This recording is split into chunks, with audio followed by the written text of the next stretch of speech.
Hello everyone, this is Amit Pandey. Welcome to our platform learn and fun humanities. तो कैसे हैं आप लोग? बच्चा पार्टी, आज की इस क्लास की हम बात करूं तो याद होगा आपको, हमने बहुत पहले एक चैप्टर शुरू किया था जो कंप्लीट नहीं हो पाया था। I am really sorry. उसका आज पार्ट 2 लाया हूं मैं। पार्ट 3 में जो है 3 पार्ट्स में जो है पूरा चैप्टर कंप्लीट हो जाएगा, क्योंकि काफी थोड़ा सा मतलब लेंथी चैप्टर है। और चैप्टर कौन सा था हमारा? तो चैप्टर था इंटीरियर ऑफ द अर्थ, यानी कि हम अर्थ के अंदर जो भी चीजें हैं उनके बारे में जो है थोड़ा सा पता कर रहे थे कि अर्थ के अंदर क्या है बेसिकली, है ना। और हम इंटीरियर की बात करें तो हमने काफी चीजें जानी। हमने फर्स्ट लेक्चर की हम बात करें तो बेसिकली हमने जाना कि भी अर्थ के अंदर क्या है। और ये चीज तो आपने जो 6, 7, 8 में पढ़ते पढ़ते आए हो, क्योंकि ये जो chapter interior of the earth ये भाई 7th में ही पढ़ते हो, है ना। तो हमारे अर्थ के अंदर क्या क्या है? तो भाई अर्थ के अंदर भाई क्रस्ट आ जाती है। क्रस्ट तो हमारे ऊपर वाला पोर्शन होता है, उसके नीचे मेंटल आ जाता है, उसके अंदर कोर आ जाती है, और इनमें बहुत सारा मटेरियल भी भरा होता है। उन सब के बारे में बात की हमने। मैग्मा के बारे में बात की, जो अलग अलग मटेरियल्स हैं। और वो मटेरियल जो होता है बेसिकली किसके बेसिस पे होता है? तो उसकी डेंसिटी कितनी है उसके बेसिस पे जो है अर्थ के अंदर जो मटेरियल होता है वो वेरी करता है ना। जो हल्का, जो जिसकी डेंसिटी कम होगी थोड़ा सा ऊपर होगा, जिसकी डेंसिटी बहुत ज़्यादा होगी जैसे आयरन, निकल वगैरह, वो अंदर मिलेगा आपको कोर में। तो ये सारी जो चीज़ें वो डिपेंड करती हैं। और हमने अर्थ के मटेरियल में जो है बहुत सारी चीज़ें पता लगा भी ली हैं। हम अंदर नहीं जाते बेसिकली। अंदर कौन जा सकता है यार? अंदर कौन जाएगा? जैसे जैसे आप अंदर जाओगे टेम्परेचर बहुत बढ़ता है और प्रेशर बहुत बढ़ता है, तो अंदर कोई जा नहीं सकता। जो सबसे ज़्यादा अंदर गए हैं, जो रशिया में जो खुदाई हुई थी बेसिकली, उसमें जो है 12 किलोमीटर आप अंदर हम लोग जा सके हैं अभी तक, 12 किलोमीटर से, है ना। बाकी हमने सोर्सेज के बारे में पता लगाया था कि कौन कौन से सोर्सेज होते हैं, इंटरनल और एक्सटर्नल सोर्सेज होते हैं। इसके बारे में हम पता लगाते हैं कि अर्थ के अंदर क्या क्या भरा हुआ है ना। जैसे बहुत सारे सोर्सेज होते हैं, जैसे वोल्केनो वगैरह होता है, तो वोल्केनो जो होता है वो जमीन के अंदर से निकलता है, तो उससे हम पता लगा लेते हैं कि भैया अर्थ के अंदर क्या क्या भरा हुआ है ना। और भी बहुत सारी चीजें होती हैं। हम जो अर्थक्वेक्स वगैरह आते हैं उनसे पता लगा लेते हैं कि अर्थ के अंदर भरा क्या हुआ है। तो आज हम क्या करेंगे? आज हम एक नए टॉपिक के बारे में बात करेंगे। आज जो है हम अर्थक्वेक्स के बारे में बात करेंगे। अर्थक्वेक्स होते क्या है भाई? अर्थक्वेक्स के बारे में आप सबने जो सुन रखा होगा, कभी ना कभी तो महसूस भी किया होगा। दिल्ली में तो आते रहते हैं, है ना। तो भाई जब हमारी अर्थ जो है वाइब्रेट करने लगती है, हिलने लगती है, तो वो समझ लेना अर्थक्वेक आने वाला है। तो आपको पता होना चाहिए, ये हम बहुत पहले से पढ़ते आ रहे हैं कि हमारी अर्थ जो है बेसिकली, हमारी जो क्रस्ट है, अर्थ क्रस्ट की हम बात करें पूरा, ये क्या है बेसिकली? ये काइंड ऑफ क्या है? ये प्लेट है ना। और जो प्लेट्स हैं मूव कर रही हैं। अंदर क्या भरा हुआ है? अंदर जो है मॉल्टन मैग्मा भरा हुआ है। उसके ऊपर जो हमारी जो प्लेट्स है ना बेसिकली, हमारी जो अर्थ क्रस्ट है, ये क्या कर रहा है? ये हल्का हल्का मूव करता रहता है। और जब ये मूवमेंट बहुत तेज हो जाते हैं तो वो क्या होता है? वो उसे जो है हम अर्थक्वेक बोल देते हैं। ये मूवमेंट जब बहुत ज़्यादा डिस्ट्रक्शन लाता है ना, डिस्ट्रक्शन बहुत सारा ले आता है, तो उसे हम क्या बोल देते हैं? उसे हम अर्थक्वेक बोल देते हैं, है ना। तो इस अर्थक्वेक के बारे में हम बात करेंगे, क्योंकि अर्थक्वेक भी एक ऐसा जरिया होता है कि इससे हमें पता चलता है कि हमारे अर्थ के अंदर क्या क्या है ना। अभी जानोगे अभी आप कि अर्थ के अंदर कैसे, मतलब क्या क्या चीजें होती हैं। हम अर्थक्वेक से कैसे पता लगा लेते हैं कि अर्थ के अंदर क्या क्या चीजें, तो उसी के बारे में बात करेंगे हम डिटेल में समझेंगे अर्थक्वेक के बारे में भाई, है ना। तो आप रेडी रहिएगा। अर्थक्वेक का टॉपिक जो है हम कंप्लीट करेंगे। उसके बाद जो बचे हुए टॉपिक्स हैं वो हम अगले लेक्चर में जो है कंप्लीट कर लेंगे, ठीक है ना। सो स्टार्ट करते हैं हम अपने इस लेक्चर को। बहुत ही प्यारा सा लेक्चर है हमारा ये। चलिए, तो हम इसमें अर्थक्वेक के बारे में बात करेंगे, ठीक है ना। चलिए, तो अर्थक्वेक्स के बारे में थोड़ा सा जान लेते हैं। Earthquake, an earthquake is the sudden shaking of earth surface. मतलब जो हमारा जो अर्थ का सरफेस है बेसिकली, जब सडनली क्या होने लगता है? शेक करने लगता है ना। शेक कर रहा है, उसके भी कारण होते हैं। हर चीज का ना कोई कारण होता है ना। तो जब हमारे अर्थ का जो बेसिकली सरफेस है वो सडनली क्या करने लगता है? शेक करने लगता है, तो उसे हम अर्थक्वेक बोल देते हैं। अर्थक्वेक अगर due to the release of energy which generates seismic waves. तो भैया देखो, एक चीज होती है सिस्मिक वेव्स, है ना। सिस्मिक वेव्स क्या होती है? काइंड ऑफ क्या होती है? एनर्जी होती है जो कहां से निकलती है? अर्थ के अंदर से निकलती है। ये सिस्मिक वेव्स क्या होती है बेसिकली? काइंड ऑफ एक एनर्जी एक जनरेट करती है, उसे हम क्या बोलते हैं? सिस्मिक वेव्स बोलते हैं। और जो सिस्मिक वेव्स होती है ना, ये क्या करती है भाई? ये बहुत ज्यादा क्या होती है? अपने आप को स्प्रेड करती है ना। और जब ये सिस्मिक स्प्रेड करना शुरू करती हैं, तो यहाँ पे क्या होता है? जैसे ये सरफेस में टकराती हैं ये वेव्स जाके, तो इससे क्या होता है? इससे जो है जो एनर्जी निकलती है उससे क्या क्रिएट होती है? उससे जो आप बोल सकते हो हमारे अर्थक्वेक आ जाता है। तो वही बात बोली जा रही है यहाँ पे, सिस्मिक वेव्स की जो है बात बोली जा रही है। तो seismic waves that travel in all direction. और ये जो सिस्मिक वेव्स है ना, ये हर डायरेक्शन में ट्रेवल करती हैं, ठीक है। The study of seismic waves provides information about the interior of the earth. अच्छा, अब क्या है यहाँ पे? अब एक नई बात बोली जा रही है कि भाई देखो, ठीक है, अर्थ के अंदर मूवमेंट हो रहे हैं, अर्थ शेक कर रही है। क्यों शेक कर रही है? क्योंकि वो सिस्मिक वेव्स जो हैं वो ट्रैवल कर रही है हमारे अर्थ के अंदर, है ना। अंदर कर रही है, अपने आप को स्प्रेड कर रही है। लेकिन भाई होता क्या है? ये जो सिस्मिक वेव्स है ना, इससे हम क्या पता लगाते हैं? इससे हम पता लगाते हैं कि हमारी अर्थ के अंदर क्या क्या भरा हुआ है ना। अर्थ के इंटीरियर के बारे में हमें बहुत ज्यादा इंफॉर्मेशन मिलती है ना। So with the help of seismic waves क्या करते हैं हम लोग? हमें जानने को मिलता है कि हमारे अर्थ के अंदर क्या क्या है, क्या क्या और मटेरियल भरा हो सकता है हमारे अर्थ के अंदर। ठीक है, आई होप आपको इतनी जो चीजें वो क्लियर हो गई होंगी। अच्छा, अब कुछ टर्म्स है उनको पता होना चाहिए बेसिकली कि जब भूकंप आता है तो उसमें 2-3 चीजें होती हैं, वो आपको पता होनी चाहिए। टर्म्स बेसिकली है ना, ज्योग्राफी मैं हमेशा बोलता हूँ geography is all about terms and visualization. अगर आपका विजुअलाइजेशन ठीक है, आपको टर्म्स का मतलब पता है, तो आप जो है चीजों को बहुत अच्छे से एनालाइज कर सकते हो, है ना। और यहाँ पे सबसे बड़ी बात क्या है, तो जब भी आप ज्योग्राफी पढ़ो तो कोई भी चीज अगर डेफिनेशन पढ़ रहे हो, कोई भी टर्म पढ़ रहे हो, तो उसकी ना इमेजेस वगैरह जीआईएफ वगैरह देख लिया करो, क्योंकि वो देख के ना आपको एक आइडिया लग जाता है। फॉर एग्जाम्पल, मैंने आपको बोला कि मैं जा रहा था घर से जब आ रहा था तो मेरा एक्सीडेंट हो गया ट्रक से, है ना। ना आपने मतलब जस्ट इमेजिन कि आपने कभी ट्रक देखा ही नहीं है, ना आपने कभी सड़क भी नहीं देखी, कभी कुछ देखा ही नहीं है आपने, तो मैं आपको एक्सप्लेन कर रहा हूँ, भले ही आपको थ्योरेटिकली समझ में आ जाए, लेकिन आप उस चीज को विजुलाइज नहीं कर पाओगे। तो हमेशा बोलता हूं कि जब भी ज्योग्राफी पढ़ो तो कम से कम यार तुम पिक्चर्स वगैरह जीआईएफ वगैरह देख लिया करो, उससे थोड़ा सा आइडिया लग जाता है, उससे आपको डेफिनेशन ना समझने आने लगेगी और अच्छे से। ठीक है, चलिए अब बात कर लेते हैं फोकस की, है ना। तो focus is the point where the energy is released during the earthquake, also called hypocentre. तो भाई हाइपोसेंटर और फोकस की हम बात करें, ये कहां से है बेटा, ये जो है बेसिकली जैसे मान के चलो ये हमारा अर्थ है और ये क्या है बेसिकली ये फोकस है ना। यहां से क्या होगा, यहां से जो है कोई एनर्जी रिलीज होगी, ऊपर तक जाएगी, है ना। और एक टर्म होता है एपिसेंटर। एपिसेंटर क्या होता है, जहां पर वो एनर्जी रिलीज हुई है बेसिकली, है ना। जैसे ये पॉइंट है बेसिकली, ये फोकस है, उसके ठीक ऊपर क्या होगा, ये एपिसेंटर होगा। एपिसेंटर में क्या होगा, ये सबसे ज्यादा इफेक्ट दिखेगा। अर्थक्वेक का जो ट्रिमर्स आएंगे, बेसिकली ट्रिमर्स रिलीज होते हैं, इसका सबसे ज्यादा इफेक्ट क्या होगा, एपिसेंटर पे होगा। ठीक है ना। आपने देखा होगा जैसे न्यूज चैनल्स वगैरह पर आता है ना कि ये जो भूकंप है इसका केंद्र कहां बताया जा रहा है, इसका केंद्र नेपाल में है, फलानी जगह है, तो वो इसी की बात होती है, एपिसेंटर की बात होती है ना। तो epicentre is the point on the surface nearest to the focus. तो यहां पे अगर हम बात करें इसकी हम बात करें, इससे नियरेस्ट कौन सा हुआ, तो फोकस यही तो हुआ ना। फोकस से नियरेस्ट पॉइंट कौन सा हुआ, ये वाला हुआ, है ना। तो इससे ठीक ऊपर जो है यहाँ पे आप बोल सकते हो, यहाँ पे किधर भी मान लो, इधर मान लो, चाहे इधर मान लो, चाहे इधर मान लो, तो ठीक ऊपर जो क्या होता है, सबसे ज्यादा इफेक्ट क्या होगा। कॉमन सेंस वाली बात है कि सबसे ज्यादा इफेक्ट यहाँ पे थोड़ा होगा, ये तो थोड़ा दूर है, यहाँ पे सबसे ज्यादा इफेक्ट कहां से होगा, ठीक इसके ऊपर, जहां वो ट्रिमर्स रिलीज हो रहे हैं, जहां उसका फोकस है, जहां क्या हुआ है, जहां पे वो जो एनर्जी है वो रिलीज होना शुरू हो रही है, वो क्या हो जाएगा, वो तो काइंड ऑफ हमारा फोकस हो जाएगा या फिर हाइपोसेंटर हो जाएगा, जहां से वो एनर्जी रिलीज हो रही है। अब जब एनर्जी रिलीज होकर धीरे धीरे ट्रिमर्स जो है आएंगे और अर्थ सरफेस टकराएंगे, और जहां सबसे पहले टकराते हैं तो वहां जो है सबसे ज्यादा इफेक्ट होगा उस चीज का। तो उस चीज को हम क्या बोल देंगे, इससे हम बोल देंगे एपिसेंटर, है ना। और ये भी आपने सुना होगा कि उसका जो फोकस पॉइंट है, अर्थक्वेक जो आया उसका जो पॉइंट है वो जमीन के 300 किलोमीटर नीचे से है।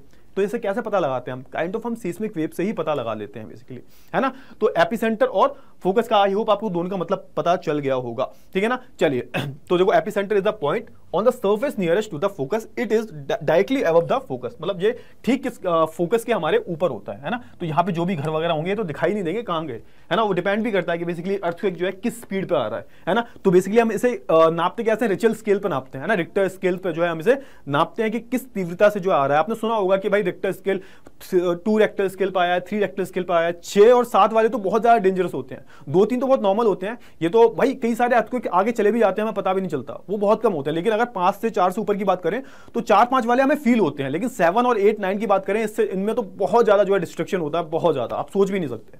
ठीक है, आई होप आपको इतनी जो चीजें हैं वो क्लियर हो गई होंगी। अच्छा, ऑल नेचुरल अर्थक्वेक्स अगर इन द लिथोस्फीयर, अब यहां पे समझ में आया, देखो लिथोस्फीयर का एरिया अगर आप वैसे देखा जाए नॉर्मली अगर मैं बताऊं तो 200 किलोमीटर, अगर आप अर्थ के 200 किलोमीटर अंदर चले जाओगे, जिसमें जो अपर मेंटल वाला पार्ट भी होता है और हमारा क्रस्ट वाला पार्ट भी होता है और जो हमारी ओशेंटिक क्रस्ट है वो वाला पार्ट हो जाता है, तो आप अर्थ के अंदर चले जाओ 200 किलोमीटर, तो ये हम लिथोस्फीयर में काउंट करते हैं, है ना। और जनरली क्या होता है कि जो अर्थक्वेक आता है ना वो हमारे लिथोस्फीयर में आता है ना। जो अपर मेंटल है ना, वहां पे जैसे कोई लावा वगैरह जो मेंटल वगैरह जो होता है ना, एक पॉइंट होता है बेसिकली, है ना। एथनोस्फीयर से हम बोलते थे, याद करो एथनोस्फीयर, इसमें क्या होता है, इससे जो है जो लावा होता है अपने आप को बाहर निकालता है ना। तो यहाँ पे जो एक्टिविटीज हो रही होती है, यहाँ पे एनर्जी रिलीज हो रही होती है, उसके चलते क्या आता है, भूकंप आता है। तो यहाँ पे बोला जा रहा है कि जितने भी नेचुरल अर्थक्वेक्स है ना वो कहाँ पर अकर होते हैं ज्यादातर, तो आप बोल सकते हो हमारे लिथोस्फेरिक प्लेट जो है उस पर ही अकर होते हैं। ठीक है, it extend up to depth of 200 kilometre from surface to the earth. तो मतलब ये कहाँ तक एक्सटेंड है, ये हम लिथोस्फीयर की अगर बात करें तो ये कहाँ से कहाँ तक एक्सटेंड है, तो याद रखना ये अर्थ सरफेस से 200 किलोमीटर जमीन के अंदर चले जाओगे वहां तक एक्सटेंडेड है। तो आपको पता होगा कि भाई देखो 200 किलोमीटर अर्थ के अंदर तो जा नहीं सकते, कोई सेंस भी नहीं है जाने का, तो आप कैसे पता लगाओगे। तो भाई जो 200 किलोमीटर अंदर से जो एनर्जीज निकल के आ रही हैं, जिसे हम अर्थक्वेक का नाम दे रहे हैं, तो उससे हम पता लगा सकते हैं, क्योंकि वो कैसी एनर्जीज है, सिस्मिक वेव्स है। और सिस्मिक वेव से हम पता लगा सकते हैं। एक इंस्ट्रूमेंट होता है, ठीक है, एक इंस्ट्रूमेंट होता है सीस्मोग्राफ, है ना, जो सिस्मिक वेव्स का पता लगाता है, उनकी स्पीड का पता लगाता है। तो आपने देखा होगा ये देख रहे हो, ये देखो, है ना। ये देखो, ये ऐसा कुछ इंस्ट्रूमेंट होता है, तो ये ऐसे इसमें एक पेंडुलम लगी होती है और ये मूव करती रहती है, और जैसे ज्यादा मूवमेंट होगा तो भाई वो ज्यादा जो स्ट्रक्चर है ना, ये वैसे आपने देखा होगा ना, ये वाले, अरे आपने देखा होगा ये जो स्ट्रक्चर जो होते हैं ना, तो ये पेंडुलम घूमती रहती है और ये जो स्ट्रक्चर जो है बनते रहते हैं। अब जैसे मान के चलो मूवमेंट तेज हुई तो ये स्ट्रक्चर ज्यादा बनने लगेंगे, है ना, ज्यादा बड़े बड़े स्ट्रक्चर बनने लगेंगे ये वाले जो होते हैं, ठीक है। तो इससे क्या पता लगता है, इससे पता लगता है स्पीड के बारे में, भाई कितनी तेज आ रहा है ना, कितनी तेज आ रहा है भूकंप। उससे जो है सीस्मोग्राफ से पता लग सकता है कि ये जो सीस्मिक वेव्स आ रही है कितनी तेज है, इनकी कितनी, आप बोल सकते हो इनकी कितनी ज्यादा वेलोसिटी है, या फिर बोल सकते हो किस तेजी से जो है, किस आप बोल सकते हो किस हाँ स्पीड बोल सकते हो आप, है ना, किस स्पीड से जो है ऊपर आ रही है, या फिर कितनी बड़े एरिया में जो है क्या कर रही है, डिस्ट्रक्शन फैला सकते हैं, तो ये भी आप बोल सकते हो, ठीक है ना। चलिए, तो an instrument called seismograph records the waves reaching the earth surface. The earthquakes waves, seismic waves are broadly of two types। अब यहाँ पे क्या किया भाई, यहाँ पे जो सीस्मोग्राफ है ना और जो सीस्मिक वेव्स है ना, हमने इंस्ट्रूमेंट लिया भाई, उससे हमने क्या किया भाई, उससे हमने नापना शुरू किया भाई, क्या कहाँ जो है सीस्मिक वेव्स आ रही है, जो सीस्मोग्राफ है। अब हमने क्या किया, हमने फर्दर डिवाइड कर दिया हमने सीस्मिक वेव्स को, तो बॉडी वेव्स और सरफेस वेव, है ना। बॉडी वेव्स की बात करें हम, सरफेस, इन दोनों को जो हम पढ़ेंगे, बॉडी वेव्स और सरफेस वेव्स, ये दोनों वेव्स है, किस प्रकार की वेव्स हैं, तो सीस्मिक वेव्स हैं। अब दोनों का जो है थोड़ा मतलब जान लेते हैं कि बॉडी वेव्स का मतलब क्या होता है, सरफेस वेव्स का जो है मतलब क्या होता है। चलिए, अगर मैं बात करूं बेटा बॉडी वेव्स के बारे में कि बॉडी वेव्स क्या होती हैं, तो बॉडी वेव्स मतलब क्या भाई, अर्थ की बॉडी, अर्थ की खुद की बॉडी, मतलब वो वाली बॉडी की बात नहीं हो रही यहाँ पे, अर्थ के अंदर जो स्ट्रक्चर है वो बॉडी की बात हो रही है। फॉर एग्जांपल ये हमारा अर्थ है ना, ये क्या भाई अंदर पूरा ये क्या देख रहे हो, अर्थ की बॉडी तो है ना, तो वही बात हो रही है कि body waves are generated due to the release of energy at the focus, and these waves travel in all direction through the interior of the earth। there are two types of body waves। अब सुनो यहाँ पे वो कितने types की हैं वो बात की बात है, पहले ये समझो बॉडी वेव्स होती क्या है। अब ये जो बॉडी वेव्स होती है ना, ये अर्थ के अंदर, यहाँ पे किसकी बात हो रही है, अर्थ की बॉडी की बात हो रही है। तो ये जो वेव्स है ना, तो यहाँ पे कहीं भी अकर हुई तो मान के चलो ये हमारा क्या है, ये हमारा अर्थ है, ये क्या है भाई, फोकस है, ये फोकस है ना। फोकस मैंने बताया आपको, फोकस, या फिर आप मान के चलो फोकस मान लो, या फिर यहाँ पे आया था ना फोकस मान, ये इधर मैंने बताया था ना, फोकस मान लो या फिर इसको हाइपो सेंटर मान लो, तो देखो मान के चलो ये फोकस है या फिर हाइपो सेंटर है, यहाँ से क्या होगा, यहाँ से एनर्जी रिलीज होंगी, ये देखो एनर्जी रिलीज हो रही है, और अपने आप को क्या करेंगी, ये ट्यूमर्स जो है जनरेट होंगी, अपने आप को स्प्रेड करना शुरू करेंगी, है ना, और ये सभी डायरेक्शन में जाएंगी, है ना, जितने डायरेक्शन में जो अपने आप को एक्सपेंड कर सकती हैं, मान के चलो, है ना। तो ये क्या होती है भाई, ये जो होती है ये बॉडी वेव्स होती है, यानी कि जो अर्थ की इंटीरियर, अर्थ का जो इंटीरियर है, इसमें जो ट्रिमर्स रिलीज हो रहे हैं वो अपने आप को स्प्रेड कर रहे हैं, तो उसे हमने क्या बोल दिया, उसे हमने बॉडी वेव्स बोल दिया। अर्थ के इंटरनल मतलब अंदर जो चीजें हो रही हैं उसकी बात हो रही है। तो ये बॉडी वेव्स क्या है, ये जो वेव्स हैं बेसिकली जनरेट कहां हो रही हैं, ये अर्थ के अंदर ही जनरेट हो रही है ना, फोकस से जनरेट होना शुरू करती हैं और अपने आप को जो है एक्सपेंड करना जो है शुरू कर देती हैं। तो फिर से पढ़ो, देखो body waves are generated due to the release of energy. Energy release हुई कहां से रिलीज हुई, तो भाई फोकस से, है ना, हाइपोसेंटर फोकस से रिलीज हुई, फोकस से जब रिलीज होती है और फिर ये अपने आप को क्या करना शुरू कर देती है, ट्रैवल, मतलब जितने भी डायरेक्शन है उसमें ट्रैवल करना शुरू कर देती है अर्थ के अंदर ही, मतलब अर्थ की बॉडी के अंदर, है ना, through the interior of the earth. वो वही बात बोले। अब हाँ, अगर हम बात करें, हमने ऐसे भी डिवाइड कर दिया, बॉडी वेव्स को भी हमने डिवाइड कर दिया। ये भी कितने प्रकार की होती हैं, ये भी दो प्रकार की होती हैं, टू टाइप्स की होती है। So there are two types of body waves, है ना। तो ये तो हमारी वो थी, हमारी सीस्मोग्राफ था ये। चलिए, अब ये होती है पी वेव्स और आप बोल सकते हो एस वेव्स। पी वेव्स मतलब प्राइमरी वेव्स, एस वेव्स मतलब सेकेंडरी वेव्स। तो पी वेव्स और सेकेंडरी वेव्स के बारे में थोड़ी सी हम बात कर लेते हैं, पी वेव्स और सेकेंडरी वेव्स के बारे में, ठीक है। तो हम किस पे चल रहे हैं, अभी हमने एक क्लियर किया है बॉडी वेव्स। सरफेस वेव्स तो हमने पढ़ा ही नहीं है, सरफेस वेव्स अभी थोड़ी देर में पढ़ेंगे। सरफेस वेव्स का मतलब क्या होता है ना, जो काइंड ऑफ क्या है, देखो ये जो बॉडी वेव्स होंगी ये जब सरफेस पे आ जाएंगी और अपने आप को फैलाना शुरू कर देंगी, स्प्रेड करना शुरू कर देंगी, उसे हम क्या बोल देंगे, उसे हम सरफेस वेव्स बोल देंगे, अगर हम सिंपल सी भाषा में बताएं तो। और सबसे ज्यादा डिस्ट्रक्शन भी कौन करते हैं भाई, सरफेस वेव्स ही करती हैं। क्यों भाई, क्योंकि तो घर वगैरह तो हमारे ऊपर ही बने हुए हैं ना, सरफेस पे बने हुए घर, स्कूल वगैरह, सड़क वगैरह। तो जब ये सरफेस पे आ जाती हैं, है ना, मतलब ये पहले बॉडी वेव्स थी, तब ये जब ट्रैवल करके जब ऊपर आ गई बिल्कुल अर्थ के सरफेस पे और जब अपने आप को स्प्रेड करना शुरू कर देती है, तो उसे हम क्या बोलते हैं, उसे हम बोलते हैं सरफेस वेव। हाँ, सरफेस वेव, है ना, सरफेस वेव हम उसे ही बोलते हैं, है ना। काइंड ऑफ क्या है, जो एपिसेंटर वाला पार्ट होता है, यानी फोकस से ठीक ऊपर वाला जो पार्ट होता है, जब यहाँ पे ट्रैवल करके अपने आप को एक्सपेंड कर लेती हैं सारे डायरेक्शन में, तो उसे हम क्या बोल देते हैं, उसे हम सरफेस वेव्स ही बोल देते हैं। इसके बारे में भी बात करेंगे अभी, ठीक है। चलिए, सबसे पहले पी वेव्स के बारे में बात कर लेते हैं। पी वेव्स क्या होती हैं, प्राइमरी वेव्स। अब इनके बारे में बात करते हैं। और कंप्रेशनल वेव्स, दो इनके दूसरा नाम भी होता है कंप्रेशनल वेव्स। अच्छा, पी वेव्स के बारे में बात करूं तो P waves travel faster about 6 kilometre पर सेकंड। अब भाई साहब इनकी स्पीड देखो, 6 किलोमीटर पर सेकंड, ये इनकी ट्रैवलिंग स्पीड है, मतलब 1 सेकंड में 6 kilometre in the upper crust. Upper crust की बात हो रही है, अपर क्रस्ट वाले पार्ट में, है ना। Are first to arrive at the surface, और ये पहली वेव्स होती है, मतलब ये सबसे पहले क्या पहुंचती है, तभी तो इनका नाम क्या है, तभी तो इनका नाम प्राइमरी वेव्स है ना। क्यों है? क्योंकि सबसे पहले अर्थ क्रस्ट पे पहुंचती हैं, तभी इनका नाम प्राइमरी वेव्स है। तो अर्थ जो सरफेस पे जो है, सरफेस पे जो सबसे पहली वेव्स जो आती हैं, प्राइमरी वेव्स ही आती हैं वो, ठीक है ना। So these waves are similar to the sound waves, और भाई ये साउंड वेव्स की तरह ट्रैवल करती हैं, बेसिकली स्पीड से साउंड ट्रैवल कर रहा है, तो उनका नेचर भी कुछ इसी प्रकार का होता है साउंड वेव्स जैसा, है ना। एज दूसरी चीज क्या है, मतलब हमने इसे साउंड वेव से कंपेयर क्यों किया, क्योंकि साउंड देखो सिमिलर स्पीड से, ऑलमोस्ट सिमिलर स्पीड है ना, और they travel through the gas, liquid as well as solid. मतलब जैसे साउंड वगैरह होता है, साउंड वेव्स होते हैं, वैसे जो साउंड वेव जैसे गैस, लिक्विड और सॉलिड में ट्रैवल कर सकते हैं, तो ये भी क्या है भाई, अगर मैं बात करूं पी वेव्स की, तो ये गैसियस फॉर्म में, लिक्विड फॉर्म में और सॉलिड फॉर्म में, ये तीनों ही फॉर्म में क्या कर सकती है, ट्रैवल कर सकती है। मटेरियल चाहे सॉलिड हो, लिक्विड हो, चाहे गैसियस फॉर्म में हो, ये जो है इन तीनों ही फॉर्म में जो है ट्रैवल कर सकती हैं। तभी तो हम बोल रहे हैं इनका जो नेचर होता है वो साउंड वेव्स की तरह होता है, ठीक है ना। गैसियस, लिक्विड और सॉलिड फॉर्म में जो है ट्रैवल कर सकती हैं, ठीक है ना। चलिए, P waves vibrate parallel to the direction. अच्छा, अब ये वहां पे थोड़ा सा देख लो कि भाई इनका जो वाइब्रेट होता है, वाइब्रेशन जो होता है पी वेव्स का, ये कैसा होता है, काइंड ऑफ पैरेलल होता है, parallel to the direction of the wave, है ना। जैसे मान के चलो, ये देखो मैं लाया था, ये देखो, है ना, ये पी वेव्स है, यहाँ पे आपको समझ में आ जाएगा इनका जो डायरेक्शन है वो कैसा है, ये देखो, है ना, इनका डायरेक्शन कैसा है, काइंड ऑफ पैरेलल है ना। जैसे मान के चलो ये डायरेक्शन ऐसा, ये जो बेसिकली यहाँ पे आप देख रहे हो, ये क्या है, ये ऊंचा नीचा है ना, ये पैरेलल नहीं बोल सकते आप, ये क्या है भाई, इनका जो डायरेक्शन आप देखोगे पैरेलल, एक दूसरे से पैरेलल है, ये देखो, है ना, ये देखो क्या है, एक दूसरे से जो है ये पैरेलल है ना, इनका जो डायरेक्शन क्या है, एक दूसरे से पैरेलल, ठीक है। जैसे होता है ना कि आपने कहीं लाइन लगा के खड़े हुए हो आप, है ना, और एक ने पीछे धक्का दिया, एक ने पीछे से धक्का दिया, जैसे यहाँ पे देखो ये क्या है, ये देखो पूरा पैरेलल है ना एक दूसरे के, और एक यहाँ पे मान के चलो ये पॉइंट है ना, यहाँ पे किसी एक ने धक्का दिया तो एक के ऊपर एक गिरते जाएंगे, एक के ऊपर एक गिरते जाएंगे, तो सीधा वाला लास्ट वाले पे पड़ेगा उसका असर, ठीक है। तो यहाँ पे वही बोला जा रहा है कि पी वेव्स जो है वो बेसिकली कैसे ट्रैवल करती हैं, वो काइंड ऑफ जिस डायरेक्शन में वेव्स होती हैं, है ना, जिस डायरेक्शन में वेव्स होती हैं उसके पैरेलल आप बोल सकते हो ट्रैवल करते हैं। तो वही बात हो रही है यहाँ पे, these waves are similar to the sound waves as they travel through the gaseous, liquid as well as solid material. P waves vibrate parallel to the direction of the wave, तो जिस डायरेक्शन में waves travel कर रही हैं उसकी जो है parallel direction में जो है ये ट्रैवल करती हैं।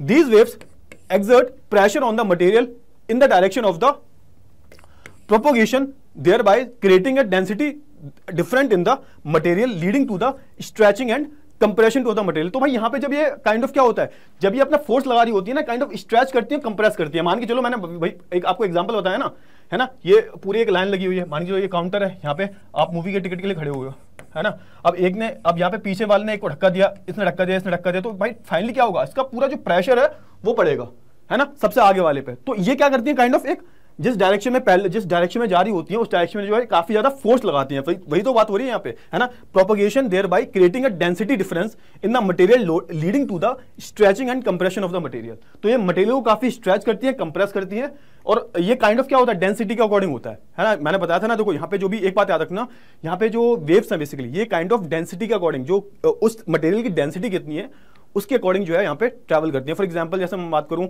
जैसे आप बात करोगे, जैसे आप किसी भी चीज़ में ऐसे मान के चलो ये यहाँ पे कोई बेंच रखी हुई है ना, उस पर अगर आप हाथ मारोगे ऐसे करके उसका असर जो वहाँ पे आएगा। अब मान के चलो बीच में पानी पड़ा है, पानी भर दो यहाँ पे, तो पानी में क्या होता है, थोड़ी सी डेंसिटी ज़्यादा होती है पानी। अब जब आप उसी को आप ऊपर रख के पानी भर दोगे उसमें, तो जब आप हाथ मारोगे उस पर तो जो असर दिखेगा वो थोड़ी लेट दिखेगा। जो मैंने जैसे हाथ मारा है ना, मेरी जो वेव्स है बेसिकली मैंने हाथ मारा तो उसका जो फोर्स है, फोर्स का असर आपको थोड़ी देर में दिखेगा, क्योंकि पानी है, पानी की डेंसिटी थोड़ी सी ज़्यादा होती है ना, तो आपको थोड़ी लेट पता चलेगा। तो यहाँ पे पूरा जो है डेंसिटी का खेल है ना। तो यहाँ पे ये जो वेव्स है ना क्या करती हैं, अपना प्रेशर को एग्जर्ट करती हैं, है ना, on the material in the direction of the propagation. मतलब जिस डायरेक्शन में वो मूव कर रही होती है वेव्स, उस डायरेक्शन में जो मटेरियल आता है उसको क्या करती है, उसको जो है अपना प्रेशर जो है एग्जर्ट करती है ना, उसके डेंसिटी के अकॉर्डिंग। उसकी डेंसिटी क्या है उसके अकॉर्डिंग, है ना, creating a density difference in the material leading to the stretching and compression of the material. तो उससे क्या होता है, जो मटेरियल होता है वो स्ट्रेच होता है और कंप्रेस होता है। तो वही बात है कि अगर आप लाइन में खड़े हो, धक्का लगेगा तो पूरा जो मटेरियल है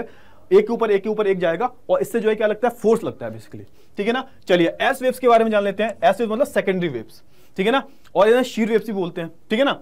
S waves arrive at the surface with some time lag and are slower. अब यहाँ पे बात क्या हो रही है बेसिकली, अगर हम सेकेंडरी वेव की बात करें, सेकेंडरी वेव्स क्यों बोलते हैं, बेसिकली ये काइंड ऑफ क्या सेकेंडरी है ना। इनका जो ट्रैवलिंग टाइम जो होता है वो थोड़ा सा कम होता है as compare to primary waves, है ना, और ये थोड़ा सा अर्थ सरफेस पे थोड़ा सा लेट पहुंचती हैं। सबसे पहले तो प्राइमरी वेव्स ही पहुंच जाती हैं, ठीक है ना। जैसे कि हम बात करें अबाउट 3.5 किलोमीटर पर second in the upper crust, मतलब अपर क्रस्ट मतलब सरफेस में आने में थोड़ा, मतलब आप बोल सकते हो ये जो टाइम लगाती है तो 3.5 किलोमीटर पर सेकंड, है ना। S waves only travel through the solid material. अब ये याद रखना कि एस वेव्स जो होती है ना वो सिर्फ सॉलिड मटेरियल के थ्रू ही ट्रैवल कर सकती हैं, है ना। और the characteristics features of the S waves help in understand the structure of the interior of the earth. अब यहां पे समझ में आओ, ये बहुत इंपॉर्टेंट पॉइंट है कि यहां पे जो एस वेव्स है ना, इसका जो कैरेक्टरिस्टिक्स है, इसका जो नेचर है, वो हमें समझने में मदद करता है कि अर्थ के अंदर क्या है। अब यहां पे मैंने क्या बोला, मैंने यहां पे बोला कि भाई जो एस वेव्स है ना, ये सॉलिड मटेरियल में ही ट्रैवल करती हैं, यानी कि लिक्विड में जो है ट्रैवल करेंगी नहीं। तो इसका मतलब जो लिक्विड में ट्रैवल करेंगी नहीं, तो हमें क्या पता चलेगा, जब हमें ये सीस्मिक वेव्स मिलेंगी तो हमें इससे ये पता चलेगा अर्थ के अंदर सॉलिड है या लिक्विड है, कहां तक सॉलिड है कहां तक लिक्विड है, समझ में आ गया ना। तो इससे क्या पता चलता है, हमारे अर्थ के अंदर का नेचर पता चलता है। तो बेसिकली हमारी एस वेव जो होती है काफी हेल्प करती है हमें पता लगाने में कि अर्थ के अंदर क्या है। क्यों?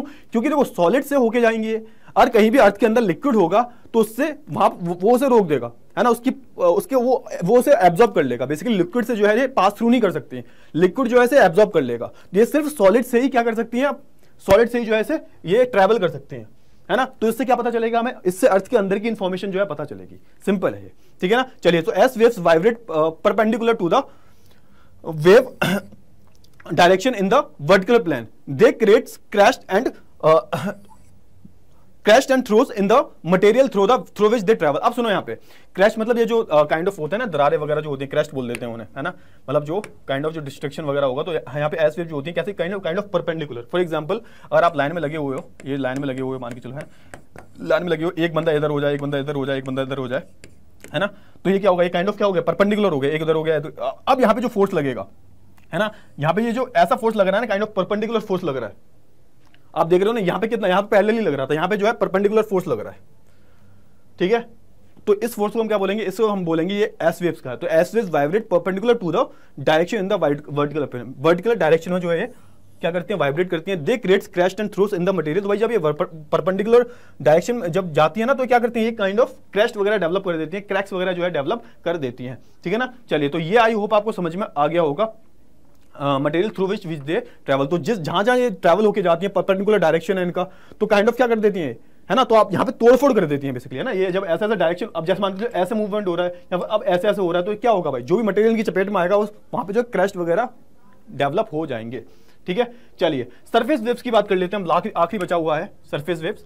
चलिए, तो the body waves interact with the surface rocks and generate new sets of waves called surface wave. अब भाई ये जो बॉडी वेव्स है ना, बॉडी वेव्स में दोनों वेव्स होगी, या तो प्राइमरी वेव्स और दूसरी हम सेकेंडरी वेव्स की बात करें। जब ये सरफेस पे आ जाती है, मतलब नीचे से ट्रैवल करके ऊपर आ गई है, एपिसेंटर जो है हमारा वहां पे आ जाती है, फोकस से एपिसेंटर तक आ जाती है। फिर ये जब सरफेस पे आती हैं, जब अपने आप को स्प्रेड करती हैं, उसे हम क्या बोलते हैं, उसे हम बोलते हैं सरफेस वेव्स। और सबसे ज्यादा डिस्ट्रक्शन जो होता है यही करती है ना। These waves moves along the surface, these waves are more destructive, causing the displacement of rocks, thereby collapsing the structure. तो भाई ये जो आप देखते हो ना कि जो बड़े बड़े स्कूल, बड़ी बिल्डिंग्स वगैरह कोलैप्स हो जाती हैं बिकॉज ऑफ सरफेस वेव्स। और सरफेस वेव्स जो है कुछ अलग नहीं है, it is a part of the body waves, बस नाम बदल दिया है। जब वो बॉडी वेव्स अंदर ट्रैवल कर रही है तब तक वो बॉडी वेव्स है, वही बॉडी वेव्स जब ऊपर आ जाएंगी तो वो क्या हो जाएगा, वो सरफेस वेव्स हो जाएंगी। सिंपल है, ठीक है ना। चलिए, तो ये क्या है, काइंड ऑफ ये एपिसेंटर, ये फोकस है, ऊपर ये है ना। ये क्या है, काइंड ऑफ देखो, जस्ट सीस्मिक वेव्स क्या कर रही है, अपने आप को एक्सपेंड कर रही है। तभी आपने देखा होगा कि भैया अगर नेपाल में भूकंप आया तो थोड़े बहुत झटके दिल्ली में भी लग जाते हैं। क्यों? क्योंकि भाई वो जो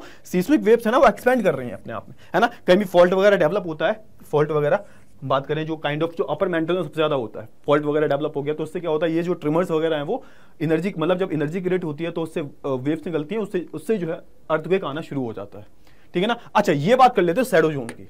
शैडो जोन के बारे में बात कर लेते हैं। तो सुनो, यहाँ पे थोड़े से ये जो थ्योरी दे रखी है ना, इसको थोड़ा सा बाद में पढ़ना, है ना। अब थोड़ा सा बात सुन लो यहाँ पे शैडो जोन के बारे में।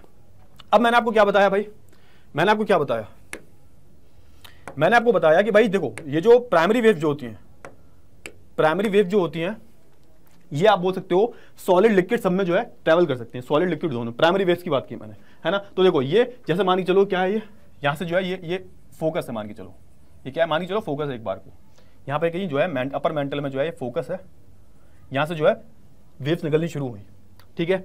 अब ये मान के चलो प्राइमरी वेव्स हैं, प्राइमरी पी वेव्स हैं। अब ये क्या करेंगी भाई, ये अपने आप को फैलाएंगी, एक्सपेंड करेंगी। अब प्राइमरी वेव्स के बारे में मैंने क्या बताया भाई, चाहे सॉलिड हो चाहे लिक्विड हो, ये सब में ट्रैवल कर सकती हैं। अब ये क्या भाई, कोर। अब कोर कैसी होती है, कोर के अंदर क्या है भाई, कोर के अंदर तो आप बोल सकते हो लिक्विड भरा है, वो मैग्मा की फॉर्म में भाई। कोर के अंदर क्या, अंदर की हम कोर की बात करें तो कोर में क्या भरा हुआ है, अपर कोर में तो खैर काइंड ऑफ आप बोल सकते हो सॉलिड फॉर्म में, लेकिन जो अंदर की कोर है इनर कोर जो है उसमें मैग्मा भरा हुआ है। तो अब देखोगे ना ये किस में ट्रैवल कर रही है, ये लिक्विड में आई, जब लिक्विड में जब आई तो इन्होंने थोड़ा सा क्या कर लिया, अपने डायरेक्शन को थोड़ा सा बदल लिया। आपने देखा होगा भाई रिफ्लेक्शन रिफ्रैक्शन सुना होगा ना आपने, जैसे पानी जो है उसमें अगर आप लाइट डालोगे तो जब पानी लाइट से जब उसका फॉर्म चेंज होगा, जब एयर से वो वाटर की फॉर्म में आ जाएगी, लाइट को जब डालोगे पानी में तो उसका डायरेक्शन थोड़ा चेंज हो जाता है। फॉर एग्जाम्पल जैसे मान के चलो ये है वाटर है ना, यहाँ पे आप कोई भी लाइट डाल रहे हो तो ऐसे अगर डालोगे है ना, तो जैसे पानी से टकराएगी तो उसका डायरेक्शन जो है चेंज हो जाएगा थोड़ा सा, है ना, फिजिक्स में पढ़ा होगा आपने, थोड़ा सा चेंज हो जाएगा। लाइट वाला जो चैप्टर था रिफ्रैक्शन बोलते हैं ऐसे, है ना, तो ये चेंज हो जाएगी ना। तो यहाँ पे वही हो रहा है कि जब ये वेव जो है ये जब लिक्विड फॉर्म में आ रही है तो क्या हुआ, ये ऐसी आ रही थी, इसने अपने डायरेक्शन को चेंज कर लिया, है ना, है ना। अब ये जो दिख रहा है ना, अब डायरेक्शन में जब चेंज करेगी और फिर यहाँ पे डायरेक्शन चेंज होगा ऐसे करके, तो आप देखोगे ये वाला जो जोन है ना, मतलब 105 डिग्री से 145 डिग्री का जोन है, ये क्या हो जाएगा, ये शैडो जोन हो जाएगा। क्यों? क्योंकि यहाँ पे क्या हो रहा है भाई, यहाँ पे जो है, यहाँ पे ये जो वेव्स है ट्रैवल नहीं कर रही है। क्यों नहीं कर रही? देखो यहाँ पे एक सीन ये है कि यहाँ पे देखो सॉलिड और लिक्विड दोनों में ट्रैवल कर रही है। प्राइमरी वेव जो है सॉलिड में भी ट्रैवल कर रही है, लिक्विड में भी, लेकिन जैसे ही लिक्विड में आती है तो अपनी फॉर्म को चेंज कर लेती है, थोड़ा सा अपने डायरेक्शन चेंज कर लेती है। जब जैसे मान के चलो ये सीधे आ रही होती तो ये जोन भी जो है आप बोल सकते हो शैडो जोन नहीं रहता, लेकिन क्या है ये अपने डायरेक्शन को चेंज कर रही है, ऐसे आ रही, ऐसे जाना था अब ऐसे जा रही है तिरछी तिरछी, है ना, क्योंकि इनकी फॉर्म चेंज हो चुकी है, लिक्विड फॉर्म में आ गए हैं।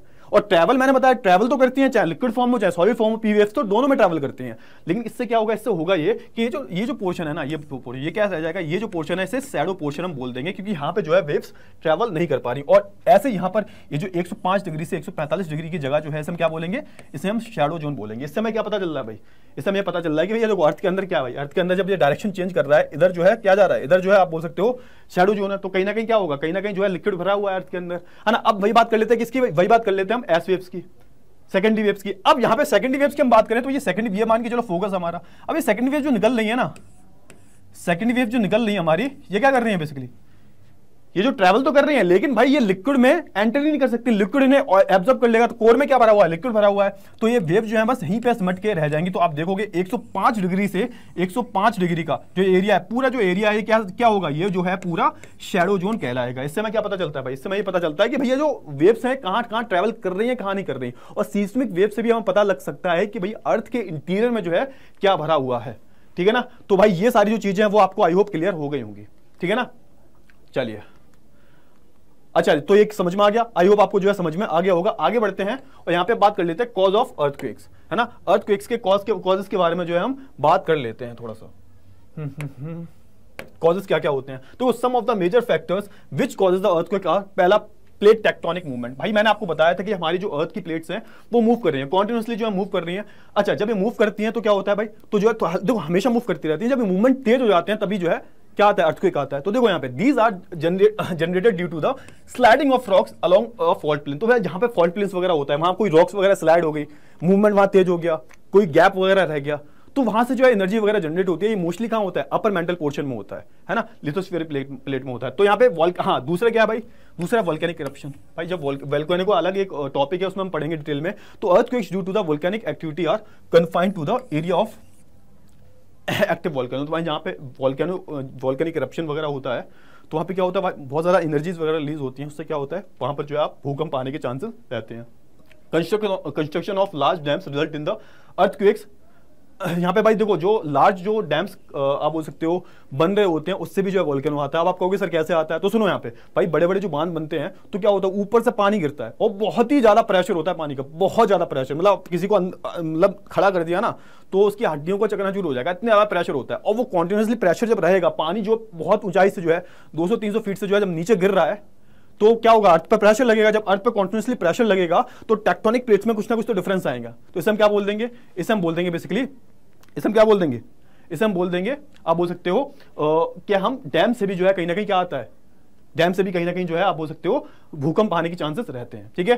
चलिए, in the area of the intense mining activity sometimes the roofs of the underground mines collapse causing the minor टर्मर। तो यहाँ पे क्या होता है, काइंड ऑफ जब आप बोल सकते हो जब माइनिंग्स वगैरह हो रही होती है, माइनिंग एक्टिविटी वगैरह चल रही होती है, तो यहाँ पे क्या होता है भाई, अंडरग्राउंड में क्या होता है, वो जो काइंड ऑफ होता है ना कि अंडरग्राउंड में जाके कभी कभी रूफ जो है कोलैप्स हो जाती है ना। जब माइनर रूफ्स वगैरह नीचे होती है, जैसे मान के चलो बहुत बड़ी क्या हो रही है, अंडर माइनिंग हो रही है, तो यहाँ पे क्या होता है अंदर बहुत ज़्यादा क्या हो जाते हैं, बहुत बड़े बड़े डिप्रेशन क्रिएट हो जाते हैं। और उन डिप्रेशन के चलते क्या होता है, अंदर आपने क्या किया, आपने भाई पूरे अर्थ को जो है खोद दिया अंदर तक, है ना, अंदर तक चले जा रहे हो, रैट होल माइनिंग करे जा रहे हो। तो कभी क्या होता है अंदर से जो हमारे जो बेसिकली पूरा अंडरग्राउंड में क्या हो गया है, बहुत सारे डिप्रेशन आ गए हैं। तो वही बात हो रही है यहाँ पे, sometimes the roof of the underground mines collapse causing the minor tremor. तो यहाँ पे क्या होता है, जब कोलैप्स हो जाते हैं तो यहाँ पे थोड़े बहुत झटके मटके दिखाई दे देते हैं, मतलब अंदर बहुत बड़े, आप 5-6 किलोमीटर अंदर जाते हो और जब अंदर कोलैप्स हो जाता है ना, तो उससे क्या होगा, थोड़े छोटे मोटे जो है आपको ट्रिमर्स देखने को मिल जाएंगे, है ना। तो इसी के साथ जो हमारे टॉपिक का एंड हुआ, आई होप आपको समझ में आ गया होगा। अब हम मिलेंगे अगली क्लास में, तब तक के लिए गुड बाय, टेक केयर।